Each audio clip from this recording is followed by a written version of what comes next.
بسم الله الرحمن الرحيم. الحمد لله رب العالمين والصلاة والسلام على رسوله الكريم اما بعد. برادر سوال نمودند که آیا رسول اکرم صلی الله علیه و سلم الله سبحانه و تعالی را دیدند و آیا با الله سبحانه و تعالی به واسطه جبرائیل صحبت کردند و آیا این حدیث صحیح است که رسول اکرم صلی الله علیه و سلم میگند رأیت ربی فی احسن صورتی. بارک الله فیکم. البته دیدن الله سبحانه و تعالی به صورت حقیقی که انسان درک کرده تواند این ناممکن است. هیچ کسی در این دنیا الله سبحانه و تعالی را دیده نمیتواند. لا یدرکه الابصار. هیچ کسی الله را دیده نمیتواند.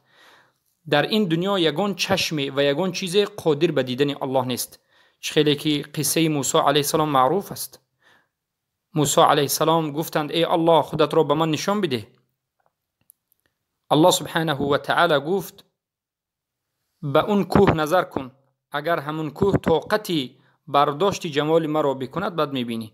وقتی که الله خودش را به کوه جمالش را نشان داد، کوه به لرزه و پاره شد. پس در این دنیا هیچ کس قادر به دیدن الله سبحانه و تعالی نیست. مسئله دوم در خواب دیدن الله سبحانه و تعالی. بله، حدیث های صحیح آمده است که در خواب دیدن الله سبحانه و تعالی ممکن است. خیلی که ابن تیمیه رحمه الله و دیگر از علمای اهل سنت و الجماعت ذکر کردند که ممکن است که یک انسان ربش را در خواب ببیند، اما باید بداند که آن چیزی که میبیند حقیقتا همون صورتی که میبیند، اگر اون صورتی چیزی رو ببیند داند که حقیقتا همون صورت الله نیست، بلکه البته دیدن به مانند یک مثلا نور، یا که ممکن است که الله سبحانه و تعالی را کسی خوب ببیند که در خوب صحبت بکند و غیره. و این عقیده اهل سنت و جماعت است و شیخ تقی الدین رحمه الله هم همین را ذکر کردند. میگن که شیخ الاسلام ان الاحوال تختلف بحسب حال العبد الرائي. حال به حسب انسانی که خوب میبیند الله سبحانه و تعالی را مختلف میشود.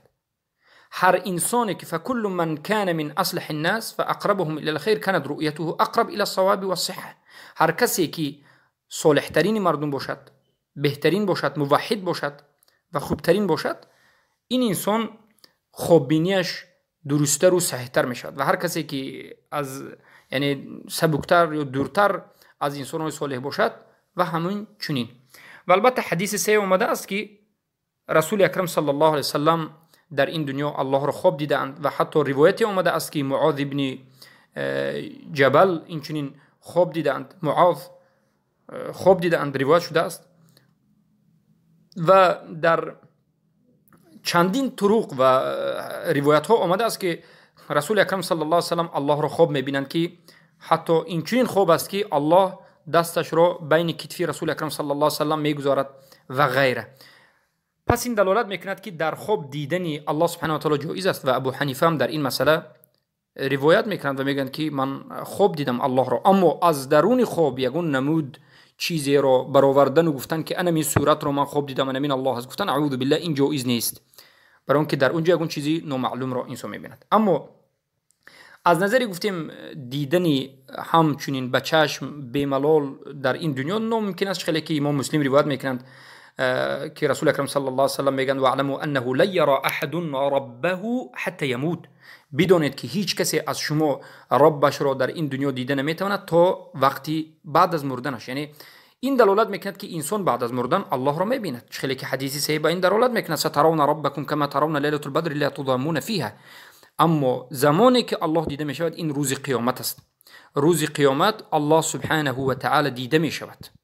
الله سبحانه و تعالی به عرشش نازل می شود و الله را می بینند مؤمنین و موحدین، اما کافرین و منافقین الله را دیده نمی توانند، بلکه یک حجاب، یک غبار بین منافقین و بین الله هست که منافقین را از الله دور می کند و جمال الله را از اونها پنهان می کند. اما در مسئله اینکه آیا رسول اکرم صلی الله علیه و سلم در غیر از خواب در زندگی گفتیم در این دنیا ندیدند. رسول اکرم صلی الله علیه و در این دنیا الله سبحانه و تعالی رو ندیدند. آیا در شب معراج، اسراء و معراج، الله سبحانه و تعالی را دیدند یا ندیدند؟ رسول اکرم صلی الله علیه و در حقیقت به جای برآمدند که یگان نفر نبرآمده بود، به سدرة المنتهی. حتی جبرائیل علیه السلام که تمامی فرشتگان در زیر اطاعتش است، این روح الامین هست، به جایی که رسول اکرم صلی الله علیه و رفتند جبرائیل رفتن نتوانسته است، اما رسول اکرم صلی الله علیه و رفتند. میگویند بله حدیث صحیح است که من الله را به بهترین صورت دیدم. چگونه؟ نور دیدم. چخیلی که در حدیث صحیح که امام مسلم روایت کردن آمده است از ابی ذر رضی الله عنه که میگند یعنی رسول اکرم صلی الله علیه و را صحابگان سوال کردند که هل رأیت ربک؟ ای رسول الله آیا ربت را، الهت را تو دیدی؟ رسول اکرم صلی الله علیه و گفتند رأیت نورا، من دیدم نوری را، یعنی الله سبحانه و تعالی را به صورتش که انسانها در روز قیامت میبینند، به صورتش که در جنت میبینند، این چنین هیچ کسی ندیده است. رسول اکرم صلی الله علیه و وقتی که به سدرة المنتهی رفتند در شب معراج، الله را به صورتی که الله در جنت بعد از قیامت نشان میدهد یا در روز قیامت نشان میدهد نشان نداد، بلکه نور را پیامبر صلی الله علیه و دیدند. خیلی که از ابی ذر امام مسلم رحمه الله زیاد میکنند و در لفظ دیگری آمده است نور ان اراه، نور هست چگونه میبینم.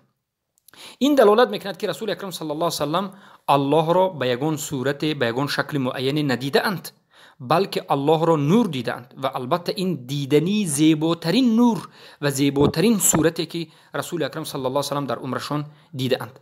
سوال دوم این که آیا رسول اکرم صلی الله علیه و سلم با الله سبحانه و تعالی صحبت کرده اند به واسطه جبرائیل؟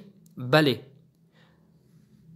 معروف است که الله سبحانه و تعالی وحی را به رسول الله به واسطه جبرائیل علیه السلام میفرستاد.